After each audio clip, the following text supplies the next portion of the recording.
Hey guys, so we're recording. Hey. Hey, so this is our Skills Scoop Hangout. So we're going to be doing this once a month and maybe more, depends how much you guys like it. And we're going to go through our previous issue, we're going to chat, and the purpose of this is to be as casual as humanly possible about it. There's Yeah, enough technical. we made it out of the group chat. Yeah, basically. There are plenty of webinars out there where you can, listen to someone who wrote an amazing white paper. And guess what? We've got a newsletter about those things. So this, I don't want to call it like a video podcast, but this like Yes. hangout situation. Yeah, we basically just wanted an easy way to have conversations that kind of extend past the newsletter that Rob and I are having in the editorial room, if you will, and asking little follow-up questions. And we just like to chat. And I think that you and I both do a good job of breaking down these complex things and having a witty conversation about it. And I think we should share the room with other people and let them come on in and chat with us and just kind of hang out and have some discussions about this stuff.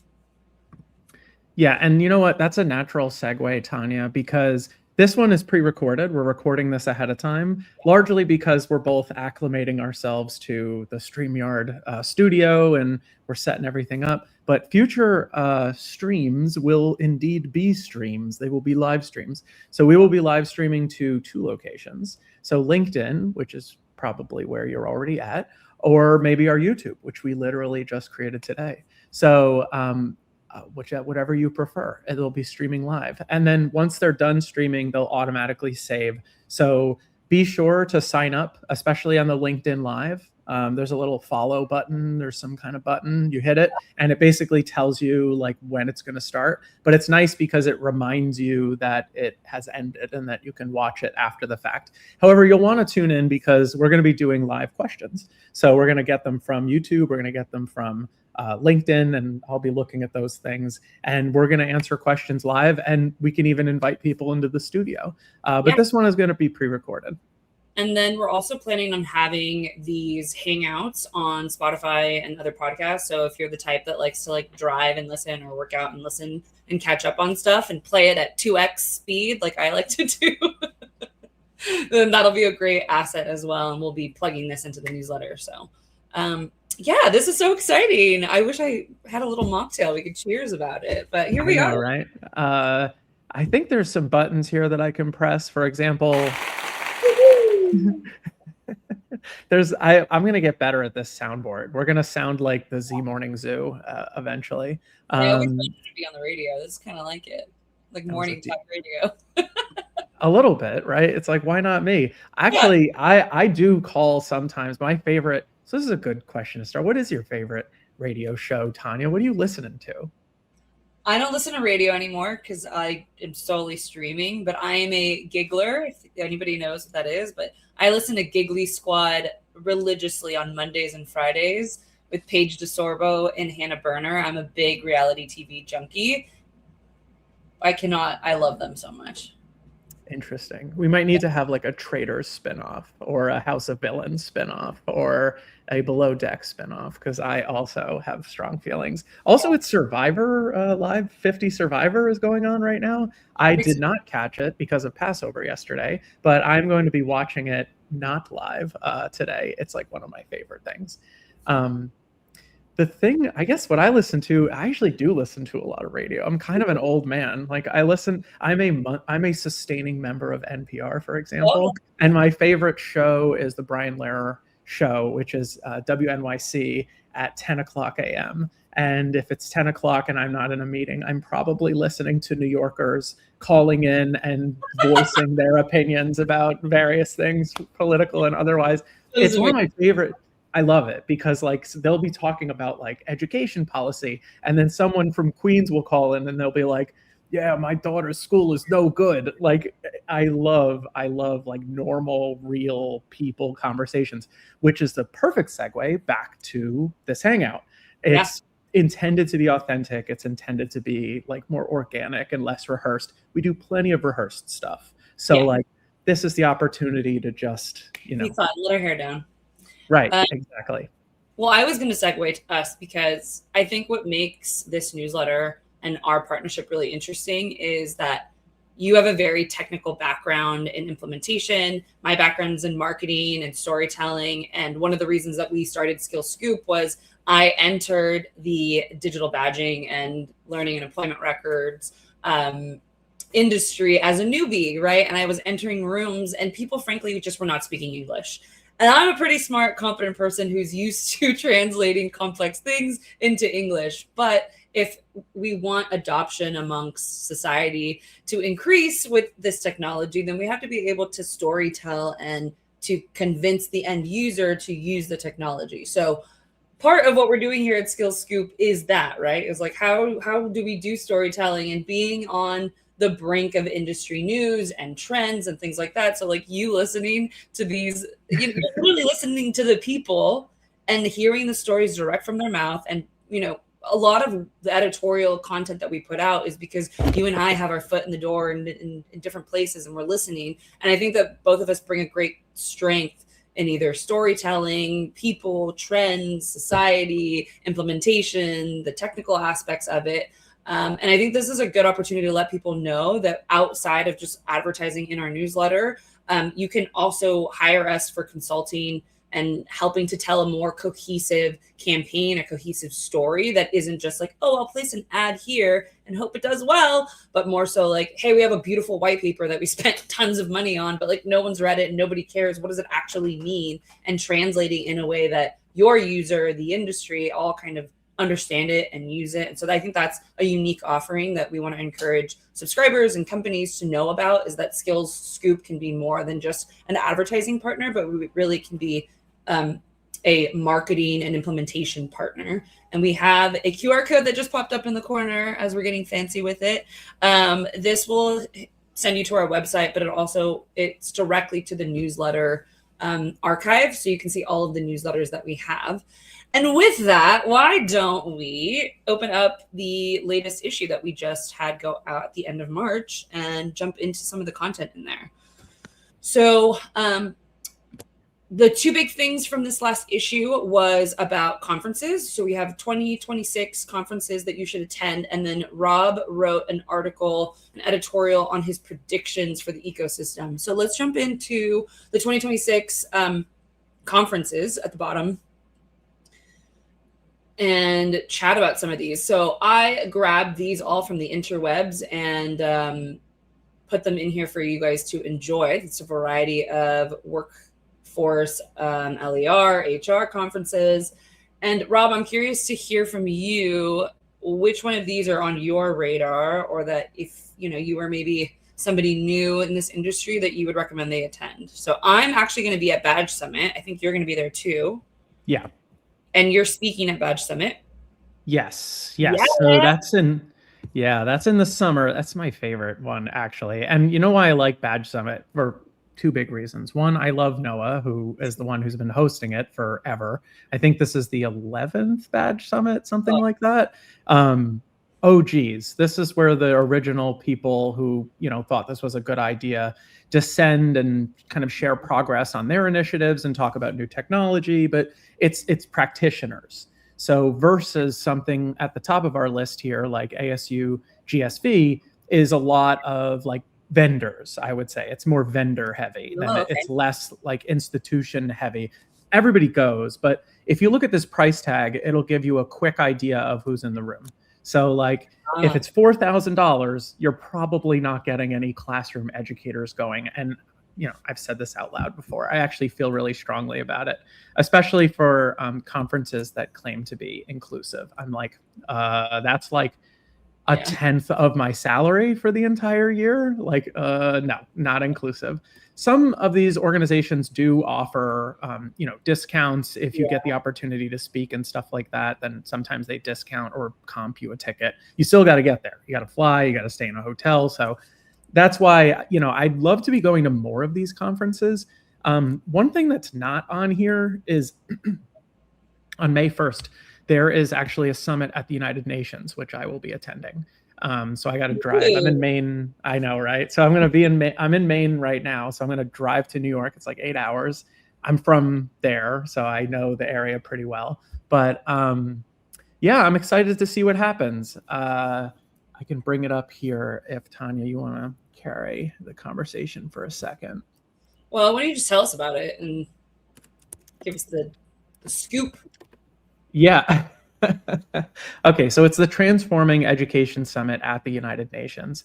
And the idea is that the Transforming Education Summit was convened in response to a global crisis in education, which is one of the sustainability goals of the United Nations. One of equity and inclusion, specifically equality and relevance. These are all things that touch on our space of learning and employment records. Often slow and unseen, the crisis is having a devastating impact on the futures of children and youth worldwide. We tend to think very US-centric, but obviously education, inclusion, equity, equality, and relevance is something that applies no matter where you live. So I'm excited to see how it goes. I was invited by the Learning Economy Foundation and a handful of small but mighty governments. And I'm just really excited to see what's going on, not just in the United States, but abroad. And share some of the best practices and wins. Every place is different. There's different regulations and policy and technology and. Well, that'll be interesting for you to come back and report on. But that's not something that we could attend, right? There are going to be a lot of folks that are at a lot of these conferences, but I think this is an invite-only one. Okay, well then. Way to just rub it in our face. We can't even go. I know. I should ask him if I can bring a +1. Yeah, can you bring all of us? All of us a skill scoop, please? We're all your +1s. Okay, so Badge Summit's a great one to go to. What about in the summer? What's another one that if you're kind of a newbie, you should attend? Oh, I guess the Badge Summit is one. Yeah. Well, the Badge Summit is in July. The other two are JFF Horizons and One Ed Tech Learning Impact Conference. I would say that the JFF Horizons is more practice. There's probably going to be some policy in there, that kind of stuff. I think that the One Ed Tech Learning Impact Conference as a alternative, or maybe as a complement, is going to be a lot more technical. So okay. One Ed Tech are the folks who manage, the Open Badges standard, the NACE standard, the CASE standard, the CLR standard. So they really manage a lot of these technical standards that digital badges, when okay, now say that all in English, because that was a lot of jargon. And if I am new to the industry and it's you just said 85 acronyms. It's right now, if I started talking about makeup, I'm oh, well, the Patrick Ta one, over my head. So what was that in English? Yeah. Okay. So, all right. So you've seen digital badges everywhere. So they're on your Fitbit app, they're on your iPhone. You get one for checking in on, Google Maps or something like that. All those digital badges are very nice. And the purpose of those badges is largely motivational, right? When you finish your lessons on Duolingo, the owl is happy and you get a little badge. That's great. Incentives are important and it improves the user experience in a lot of meaningful ways. However, when we're talking about digital badges and digital credentials in a more rigorous kind of way, think, I did a college class, or I did a professional certificate, or I completed a Google career certificate. The digital credential that's awarded as a result of that generally needs to carry a little bit more weight. So those standards are really what makes sure that it conforms kind of technically and communicates that rigor to folks, whether they're employers or, academics. Let's say you want to take your credential and you want to show it to your boss, and maybe it makes you eligible for continuing education units or some kind of promotion or something. He's going to want to, or she's going to want to verify, is it real? Is it yours? What's it about? So that's what the standard really does, is it creates kind of a container for those kinds of claims to be made. Was a good follow-up question, Tanya. I live in this space. So So basically, when we talk about technical things, we're talking about things like that. What is the technology behind it and all of these standards? And I'm constantly talking about my Apple phone, right? Apple Pay. I go and I pay with Apple Pay, and I don't care about being, hacked, or that it's not going to be safe, or and I don't care that it's SSL and blah, blah, blah, and all the acronyms of technology. I just am the user. I go to the store and I go, doop, and it pays and it takes the money out of my account. I don't care about anything else in the background about it. But there are plenty of people who work very, very, very hard to have that technology be seamless and, work well so that I don't have to worry about those things. And that's what these technical assessments and technical standards are communicating and why they're so important. But for the average person like me, that's like, huh? This is the translation of it all, right? Yeah, yeah. And you can think about all this technical stuff because we're going to talk about it a lot. The whole point of Skill Scoop is like LERs and this kind of thing. And the simplest way you can think about it is think about when you mail something to somebody, right? Okay. So you want to tell someone something, right? And maybe you put it in a card, right? And the card, let's call that the recognition layer. Like that's the certificate, right? That has your name on it and it has a description of what you did. And then it has like a little seal of approval. That's your recognition. You're being recognized for something. So that's the open badges specification, is that recognition layer. Now, let's say you want to take that with you and go someplace with it and hand it to someone. Let's say you don't even want to put it in the mail. Let's say it's a birthday card, right? You just want to hand it to somebody. That layer is more akin to like the comprehensive learner record, right? So it might be a container for a bunch of stuff. Maybe you want to put glitter in there. Maybe you want to, put a present in there, right? Like my wife has been mailing prints to her friends. So she'll put a card, and then in the card, there'll be a print. So the CLR would be like the envelope that you're putting all of that stuff into. And they're standard sizes for envelopes, right? Because they've got to go in mailboxes and things like that. You can send like... stands for? Oh, comprehensive learner record. Yeah, exactly. And then if you go one more layer up, and let's say you put it in the mail, right? So you put the envelope with the birthday card in the mail, and then it gets sent to, your friend Tanya on the other side of the country, literally, because you're in California and I'm in Maine. So I want to be sure that, number one, it's going where it needs to go, that nobody messes with it in the middle, right? Someone doesn't change the card and say, actually, I hate you, something like that. Like, it doesn't have to be like particularly nefarious. We can keep the analogy very, rife with levity, but the system that makes sure that it is not tampered with on the way to Tanya, that's the verifiable credential layer. That's the LER layer. It's the system itself that governs what goes where and makes sure that it does that without being tampered with. And that's when you start to hear like crazy words like cryptography. And that's when people start talking about blockchain and this kind of thing. And we associate it with like cryptocurrencies, but they operate under some of the same principles because cryptocurrency is tamper-proof, right? It's non-fungible, that kind of stuff. So the system that handles that is a ledger, and the system that handles like credentials going from point A to point B and not being tampered with is based on some of the same ideas, and in some cases based on some of the same technology. So to give that context for today, it's like email, right? Like email originally was, I think it started as like a government thing, right? Yeah. You could only send electronic mail through a certain server and blah, blah, blah, blah, blah, and had a very technical use case. And really, it's the technology. And now we use email for anything and everything, right? And you use it from your mom and pop to your oracles of the world. Like anybody can use the email technology. And so blockchain is very similar in that use case. It's like, it's not just for crypto. It is a technology that can be used. Is that accurate? Mm-hmm. That's right. And even messaging apps. So on your phone, if you have like WhatsApp or if you have Signal or any of these, like a message, it's very similar. It's being, cryptographically sealed. It's being like, think of it as like the wax kind of stamp on the front of the envelope. And if it's messed with, it. It doesn't prevent it necessarily from being tampered with, right?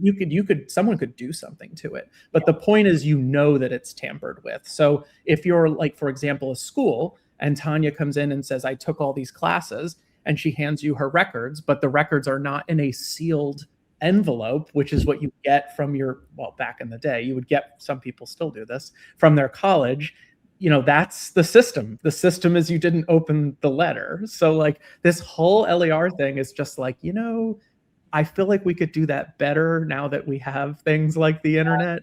And it's obvious, but for some reason it just, I don't know, nerds dominate the conversation, and it's tough to follow sometimes because it's complicated. But it's not really. It depends on who's explaining it to you. Yeah. Hence why we're in the room now.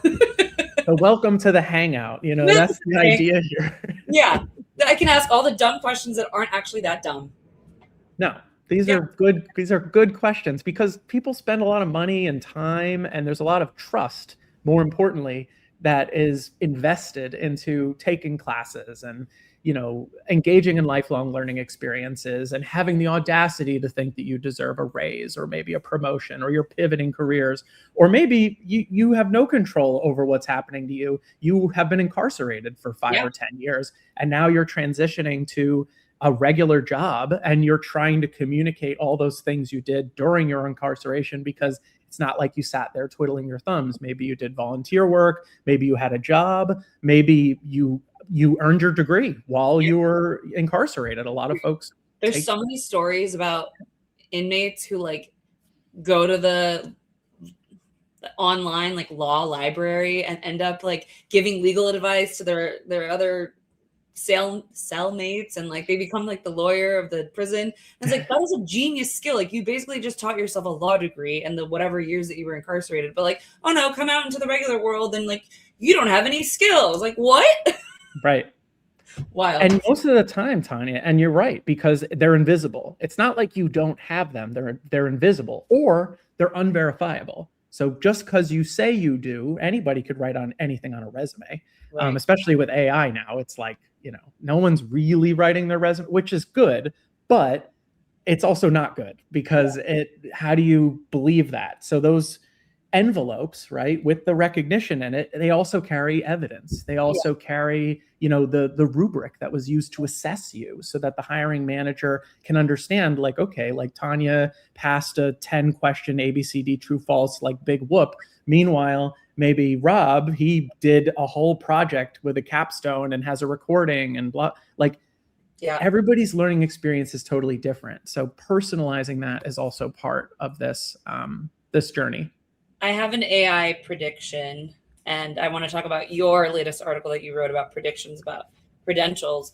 But this is not just my prediction, but with AI becoming so much more prevalent, I think it's going to be a catalyst that boosts the use of LERs, because employers are going to get so annoyed by how many, quote, good candidates there are, that they're just going to be like, this is insane. What are the solutions to making it so that my hiring funnel is not a nightmare and it's actually verifiable? And then they'll be like, oh, LERs. Maybe we should get behind this thing. So that's my prediction. That's a great prediction. And, it's happening like with astonishing speed right now. Something like, I think it was like 90%, some insane number of applications. I'm trying to find the citation right now because I read it and I was like, that's impossible. Are using AI? Yeah, between 70 and 90% are not real for one reason or another. So people were faking resumes before AI came along. But if you are hiring, let's say, for a regular job, let's say it's an entry level, or maybe it's what's called a gateway job, which is usually a stepping stone to, a higher level job, let's say something like a manager, right? It sits between an associate and a director, right? Something like that. So of those applications, like 70 to 90% historically, really, like before 2024, were not real for one reason or another. And the idea of the applicant tracking systems, these ATSs, is that it makes some of those determinations, before you even see any of the applications. The problem is, basically this year and last year, AI has gotten so good at tricking applicant tracking systems that 90% or something of what makes it through is AI generated. But then the question is, like, does that mean they're fake? Like, I use Grammarly. If I used Grammarly to help me write my resume, does that make it fake? So it's very muddy right now. And I think one of the really powerful parts of the whole micro-credential learning and employment record thing, and this is one of my predictions, is that it is an adaptation to this fact that it is becoming harder to hire, and specifically harder to find people with the right skills. But on the other side, it's also hard for the people with the right skills to find someone who's looking to hire them. Yeah, it's really a two-sided issue. Yeah. Okay, so let's talk about your article. Yeah, let's talk Can I about my pull it up? article. Yeah, let me pull it up. All right. All right, cool. Scroll up a little. I'm going to scroll up a Hey, little. there we go. So you had 5 shifts that are coming to the credential ecosystem. Give me the synopsis of like what this is all about, and maybe pick 1 or 2 that I think you're really excited or that you think is really worthwhile to chat about. Yeah, so quick summary. So the idea is that there are 2 million credentials in the United States. That includes diplomas, degree-bearing programs. It also includes digital badges. In fact, digital badges are 1 million out of the 2 million. So half of all the credentials in the United States are digital badges. And this is partly my fault because I've been in this space for like 13 years, and a lot of people were inspired by the work that me and the rest of the folks in the space have done. We've really moved the needle in a lot of ways. However, there's a lot of noise. So they've been evaluating, and I think Burning Glass did this study, and don't quote me, it's something like 1 out of 5 of those digital badges have like real utility value. In other words, it can unlock an apprenticeship, an internship, a job, maybe a degree bearing program. Maybe you didn't qualify through the traditional route for a degree program. Okay, so that leaves about, I don't know, 20%, something like that. 1 out of 5 are good. So the idea is that it's a lot of noise. So employers don't really know, which ones to trust, and they really don't understand how to read them. So my theory is that we are really moving from kind of innovating on this idea of digital badges to maturing this idea of digital badges. You know what? Let me just interrupt you because I think it's relevant for me to just read the 5 headlines of it. So your 5 shifts were: the innovation era is coming. Credentials move from creation to evaluation. Open standards become procurement requirements. Policy moves from encouragement to accountability, and curators replace creators. Yeah, that's right. I warned you, this first episode, I'm figuring out my hotkeys. That's okay. But that's absolutely right. So I summarized this whole kind of thing at large, but the innovation era, I define here as being largely policy informed. So this idea of non-traditional career pathways, workforce aligned programs, whether they're for credit or not for credit, a lot of this was inspired initially by education policy. And so I cover some of those things, first, like how did we get here is the question. Then I moved to really credentials move from creation to evaluation. So instead of just having digital badges, we want to know, how did they do, right? Did the digital badges, did the micro credentials, did the pathways get folks from A to B? It's a little bit like, you intended to build a road from A to B, and so you built a road. Now the question is it an efficient road? Is it a durable road? Is it a good road? So that's kind of like with websites, right? Like at first everyone was just in like the .com era, and it was like, oh, I got a .com. It was like, great. But then it was like, so now what? Like, is it performing well? What's the ROI? Can you sell on it? What does it do? Does it have, and now we've evolved into landing pages that convert and all of these other things, right? And so I think that's similar in like, now we created it, now we're evaluating how to actually make it much more worthwhile. Is that accurate? That's right. And you know what? I've been saying this for a long time. There's 3 questions I get more than any question like I've ever gotten. The first is, what is a micro-credential? What is it? And that's a good level 1 question on Costa's levels of understanding, like putting on my teacher hat. It's a great question. Second question is, how do I know if it's any good? That's a great level 2 question. How does it compare to its peer group, in the same sector, in the same type? And then the third question is, who else is doing this? So that's why SkillScoop exists, is like literally to answer that third question. Who else is doing this? I don't need to touch on this too long just for the sake of time, but I spent a little bit of time talking about some of those open standards that I mentioned before. So I talked a little bit about open badges, verifiable credentials, learning and employment records, the credential transparency description language, which is created by Credential Engine. It's very cool. I don't have time to go into it today. Maybe we'll have them on, actually, because it's one of my favorite things. I talked a little bit about policy moving from encouragement to accountability. So this is the way with most technologies when it comes to the education space, is it starts as, I'll call non-powerful learning experiences. So I think it was the Hewlett Foundation, don't quote me. They did a paper, it's on powerful learning. I would say from a teacher's perspective, like getting a starboard into your class is great, but anyone who knows anything about introducing technology knows the acronym SAMR, SAMR, which is substitute, augment, modify, and replace. So Okay. first you're substituting something. So instead of writing in your notebook, you're typing on your computer. Great. You're still doing the same thing, but it's digital. Augment means, okay, what can we do now that we've migrated from paper to laptops? So maybe, spell check.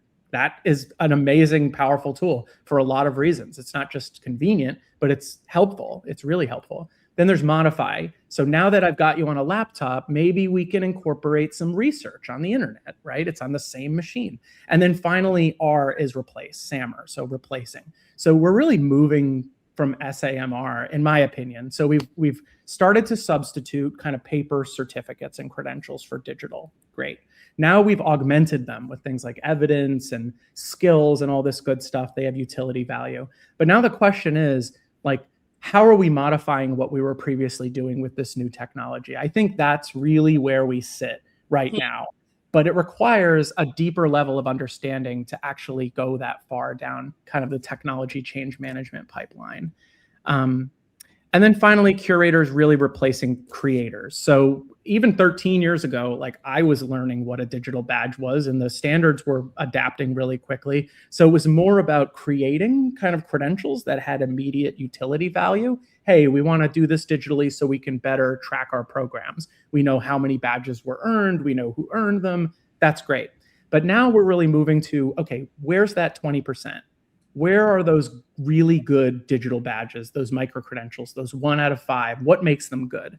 And I think we're moving to that that dynamic. There's a premium on those credentials that really have demonstrated utility value, and the new ones will look more like those and less like the participate badges of 2014 through 2020. Really, those 6 years or so.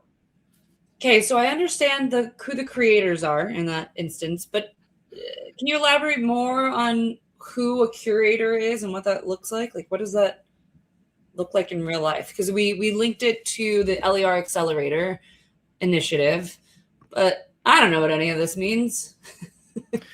Yeah, so there are a few measures of like quality, and it depends who you ask, right? So like quality is more subjective than you would think. It's not as objective. There's some objective measures, but I would argue that it's highly subjective. So just because it's good, for example, for an engineering student, it doesn't mean that it's going to be good, for a mom with a job and a kid at home. And not all pathways are the same, even though they both have utility value. The question's for who, the question's how much, under what circumstances. And it requires data to really make those kinds of decisions, especially at scale. So when we're talking about a region or a state or nationally, you have to really start to look at big numbers and look for trends in those numbers. So the people who can do that are the curators, who can really, with an informed eye, say, okay, well, it's nice that it says collaboration on the digital badge, but is it actually linked to a skills library where an employer can learn more? What do you mean by collaboration, right? Like that kind of stuff. But who are curators in the industry? Who are the curators? So ACRO is a good one, the National Registrars Association. Credential Engine has a great system for finding that kind of data. Burning Glass just did a really great study. Lightcast, industry alignment tools like that. ONET is still a great source. I mean, there's a lot of really great sources, but it still takes a little bit of research because,